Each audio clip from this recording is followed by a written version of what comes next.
எண்ணூர் பகுதியிலே சில நாட்களுக்கு முன்னால் கோரமண்டல் தொழிற்சாலையில் இருந்து வெளியான அந்த அமோனியா வாயு கசிவால் இந்த பகுதி மக்கள் பெரும் அச்சமடைந்துள்ளார்கள். இந்த அச்சத்தின் தொடர்ச்சியாக இந்த பகுதி மக்கள் கோரமண்டல் தொழிற்சாலையை நிரந்தரமாக மூட வேண்டும் என்ற கோரிக்கையோடு அந்த கோரமண்டல் தொழிற்சாலையின் வாசலிலேயே இந்த பகுதி மக்கள் 5-6 நாட்களாக தொடர் போராட்டங்களை நடத்தி வருகிறார்கள் என்ற தகவல் கேட்டுத்தான் இங்கே வந்து இதை பார்வையிடலாம் என்பதற்காக நான் இங்கே வந்து இந்த வாயு கசிவு ஏற்பட்ட அந்த குழாய்க்கு அருகே எல்லாம் சென்று பார்வையிட்டு வந்தேன். அந்த தொழிற்சாலை தற்காலிகமாக மூடப்பட்டு இருக்கிறது.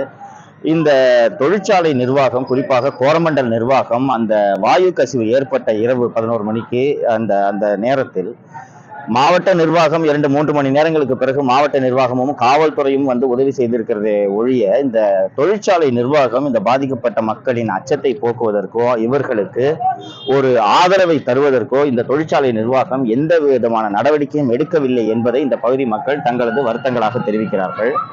மேலும் இந்த வாயு கசிவு என்பது இந்த தொழிற்சாலையில் முதல் முறை ஏற்பட்டதல்ல. இதற்கு முன்பு பல முறை சிறு சிறு வாயு கசிவுகள் ஏற்பட்டுள்ளன. ஆனால் அந்த வாயு கசிவுகள் இரவு நேரத்தில் ஏற்பட்டதனாலும் காற்றின் போக்கு வேறு திசையில் இருந்ததனாலும் இந்த வாயு கசிவு கிராமப்புற மக்களுக்கு பாதிப்புகளை ஏற்படுத்தாமல் போய்விட்டது.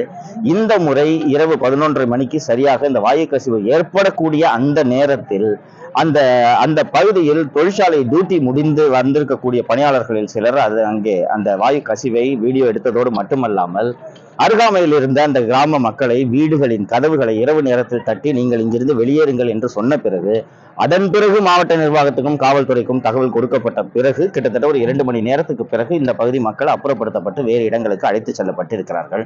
இந்த ஒட்டுமொத்தமா இந்த இஷ்யூ எல்லாத்தையும் ஆய்வு பண்ணும்போது தெரிய வர ஒரு விஷயம் என்னன்னா, மாவட்ட நிர்வாகம் மற்றவர்கள் எல்லாம் இந்த மக்களை பாதுகாக்கிறதுல காண்பித்த இந்த அக்கறையை இந்த கோரமண்டல் இன்டர்நேஷனல் நிர்வாகம் எந்த விதமான அக்கறையும் காட்டவில்லை என்பது இந்த பகுதி மக்களின் குறையாக இருக்கிறது. அதே நேரத்தில் இந்த பகுதி மக்கள் இந்த தங்கள் கோரிக்கைகளுக்காக இதற்கு ஒரு நியாயம் வேண்டி ஒரு சில போராட்டங்களை முன்னெடுத்ததற்கெல்லாம் இந்த போராட்டங்களில் முன்னிற்கக்கூடிய நிர்வாகிகளையும் போராட்டம் நடத்தும் மக்களுக்கு உதவி செய்யக்கூடிய கிராம மக்கள் மீதும் காவல்துறை வழக்கு பதிவு செய்திருக்கிறது. இதுவரை யாரையும் கைது செல்லவில்லை என்றாலும் கூட வழக்கு பதிவு செய்திருக்கிறார்கள் என்பதே வந்து காவல்துறை வந்து இந்த கோரமண்டல் நிர்வாகத்திற்கு சாதகமாக செயல்படுகிறதோ என்ற சந்தேகத்தையும் அச்சத்தையும் இந்த பகுதி மக்களிடையே ஏற்படுத்தியிருக்கிறது.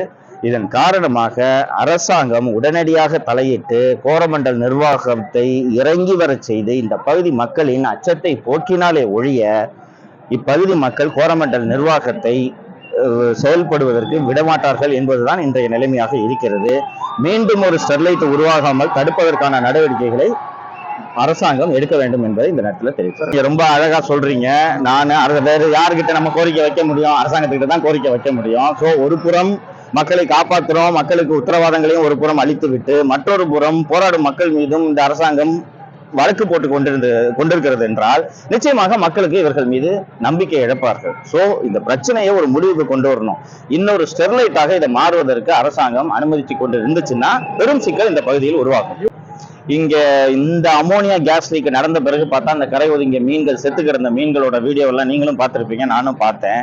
குறிப்பாக இந்த வாயு கசிவு ஏற்பட்ட பிறகு கரையோர மீன்கள் சுத்தமாக இல்லாமல் மிகுந்த ஆழ்கடலுக்கு சென்று மீன் பிடிக்க வேண்டிய நிலைமையெல்லாம் ஏற்பட்டிருக்கிறது என்று இந்த பகுதி மக்கள், குறிப்பாக மீனவ மக்கள் தெரிவிக்கிறார்கள்.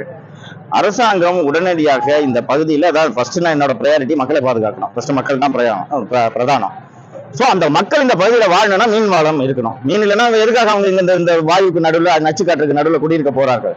சோ இங்க இருக்கக்கூடிய எந்த தொழிற்சாலை, கோரமண்டல் மட்டுமில்லாமல் வேறு எந்த தொழிற்சாலையாக இருந்தாலும் இயற்கையையும் சுற்றுச்சூழலையும் நச்சுப்படுத்தும் தொழிற்சாலைகளை தயவு தாட்சணியமின்றி மூட வேண்டும் என்பதுதான் என்னுடைய வாதமாக இருக்கிறது. இன்னொரு முக்கியமான விஷயமாக நான் பார்ப்பது, இந்த பகுதியில் மிக மூத்தவர்கள் வந்து கடந்த காலங்களில் இங்கே அந்த காலத்துல இந்த ஃபேக்டரி கட்டும் போது இருந்தவங்க என்ன சொல்றாங்கன்னா, மிக மிக ஒரு சின்ன ஃபேக்டரியா இருந்த இந்த கோரமண்டல் தொழிற்சாலை நாளாக விரிவடைந்து கொண்டே சென்று இந்த கோரமண்டல் தொழிற்சாலை விரிவான பிறகுதான் இந்த கெமிக்கல் மேனுஃபேக்சரிங் அண்ட் பொல்யூஷன் இங்கே வந்தது என்று இந்த பகுதி மக்கள் தெரிவிக்கிறார்கள். ஸோ இந்த தொழிற்சாலை தொடக்கத்தில் ஒரு சுய தொழிற்சாலையை தொடங்கிட்டு அதுக்கப்புறம் சல்ஃபர் மேனுஃபேக்சரிங், உர மேனுஃபேக்சரிங்காக எல்லாம் விரிவுபடுத்தி அதன் பிறகுதான் பொல்யூஷனே ஆரம்பிச்சிருக்கின்றாங்க. தொடக்கத்தில் கோரமண்டல் தொழிற்சாலை இங்கே நிறுவப்பட்ட போது தொழிற்சாலையிலிருந்து கடலுக்கு பைப்புகள் எதுவுமே அமைக்கப்படவில்லை. இதெல்லாம் பின்னாளில் இந்த நிறுவனத்தின் லாபத்திற்காக ஏற்படுத்தப்பட்டது. இந்த நிறுவனத்தின் லாபத்துக்காக இயற்கையையும் சுற்றுச்சூழலையும் இப்பகுதி மக்களின் வாழ்வாதாரத்தையும் இவர்கள் சிதைக்கிறார்கள் என்று இந்த மக்கள் குற்றம் சாட்டுகிறார்கள். இந்த குற்றச்சாட்டில் முழுமையாக நியாயம் இருக்கிறதாக நான் பார்க்கிறேன். இல்ல, மாசு கட்டுப்பாட்டு வாரியங்கள் சரியா செயல்படுதுன்னு சொல்ல முடியாது. நீங்க மாசு கட்டுப்பாட்டு வாரிய அதிகாரிகள், குறிப்பாக தமிழகத்தில் இருக்கக்கூடிய மாசு கட்டுப்பாட்டு வாரிய அதிகாரிகள், அவர்களுக்கு கிடைத்திருக்கக்கூடிய அந்த பதவி தொழிற்சாலைகளிடம் லஞ்சம் வாங்குவதற்காக மட்டுமே என்ற நினைப்பில் தான் அவர்கள் இருக்கிறார்கள். இதை நான் தொடர்ந்து பார்த்து கொண்டிருக்கிறேன். மாசு கட்டுப்பாட்டு வாரியத்துல நமக்கு போஸ்டிங் கிடைச்சிச்சுன்னா இருக்கிற எல்லா இண்டஸ்ட்ரியும் மிரட்டி பணம் வாங்கலான்றத இங்க இருக்கக்கூடிய மாசு கட்டுப்பாட்டு வாரிய அதிகாரிகள் உறுதியாக நம்புகிறார்கள். அவர்கள் தொடர்ந்து வந்து எல்லா இடங்களிலும் மாசுபடுத்தும் தொழிற்சாலைகளை ஆய்வு செய்திருந்தால் இது போன்ற தொழிற்சாலை விபத்துகள் ஏற்படாது.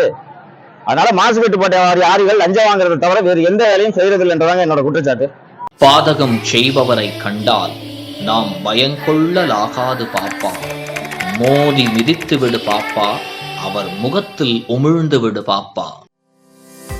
அண்மை செய்திகளை உடனுக்குடன் தெரிந்து கொள்ள இணைந்திருங்கள் இயம்நாடு தொலைக்காட்சியுடன்.